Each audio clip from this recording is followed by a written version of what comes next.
Xin chào tất cả các bạn đã trở lại với kênh tin tức và cuộc sống. Tôi rất vui khi gặp lại các bạn ở đây. Trong video này tôi xin chia sẻ tới các bạn cách nhân giống phong lan theo phương pháp tự nhiên.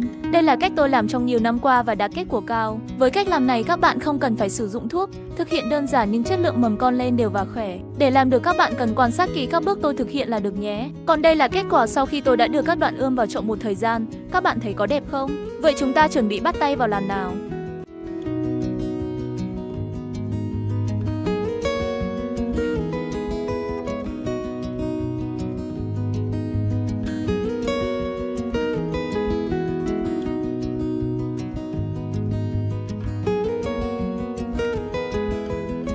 Trước hết chúng ta cần chọn các thân lan đã trưởng thành. Trên màn hình các bạn đang thấy là thân cây lan dã hạc. Với thân lan này đã lên một số cây con tự nhiên, tôi sẽ cắt riêng ra để trồng. Còn đoạn thân có các mắt chưa lên, tôi sẽ nhân giống các bạn ạ. Mua làm cây giống phong lan là mùa xuân, như vậy thời điểm này cũng gần tới mùa xuân rồi. Chúng ta hãy cùng làm xem kết quả thế nào nhé. Các bạn quan sát từng bước một để thực hiện, đừng bỏ qua bước nào, vì nếu chúng ta nắm được cách làm rõ ràng thì sẽ thu được kết quả tốt nhất. Bước 1 là chọn thân lan đã trưởng thành, thời gian làm giống vào mùa xuân là tốt nhất.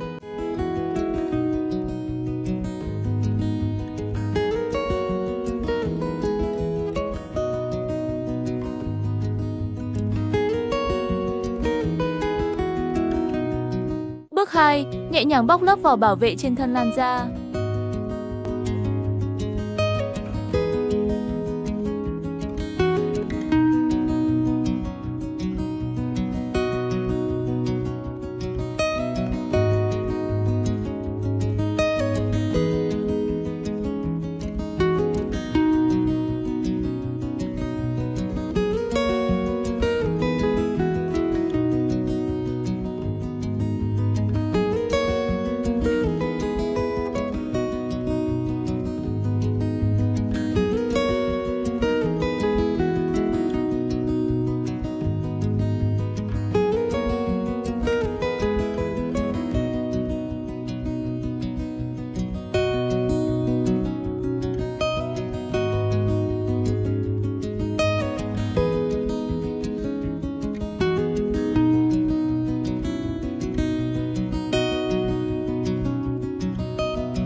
Bước 3, phân khúc thân lan thành từng khúc một, mỗi khúc là 1 đến 2 mắt, tùy vào chất lượng thân lan các bạn ạ.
Bước 4. Dùng keo liền da, bôi vào các vị trí đã cắt, mục đích tránh khuẩn tấn công vào thân cây, có thể làm thối thân nhé.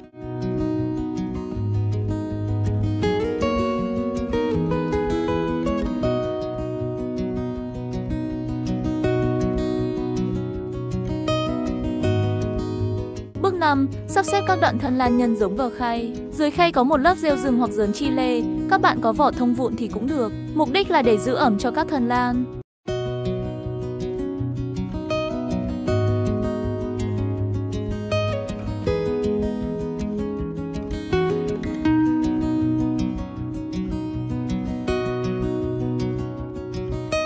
Bước 6. Hàng ngày chúng ta đi kiểm tra các khay, 1 đến 2 ngày chúng ta phun tưới một lần. Chú ý quan sát, tránh độ ẩm quá cao nhé các bạn.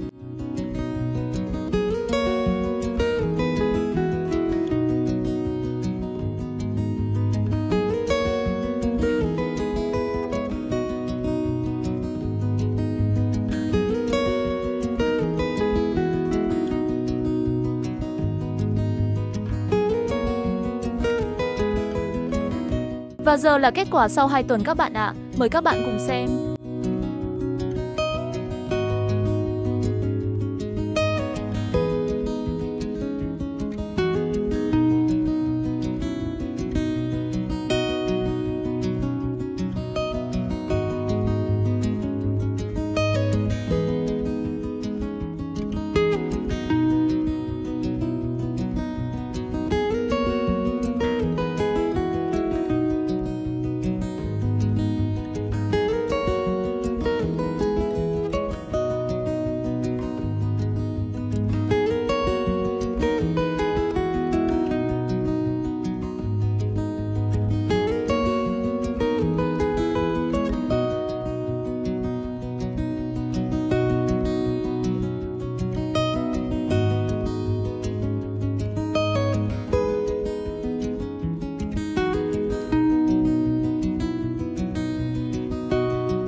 Cảm ơn các bạn đã xem video. Nếu thấy hay hãy đăng ký kênh, like để xem tiếp các video thú vị hơn nữa nhé. Chào và hẹn gặp lại các bạn ở video sau.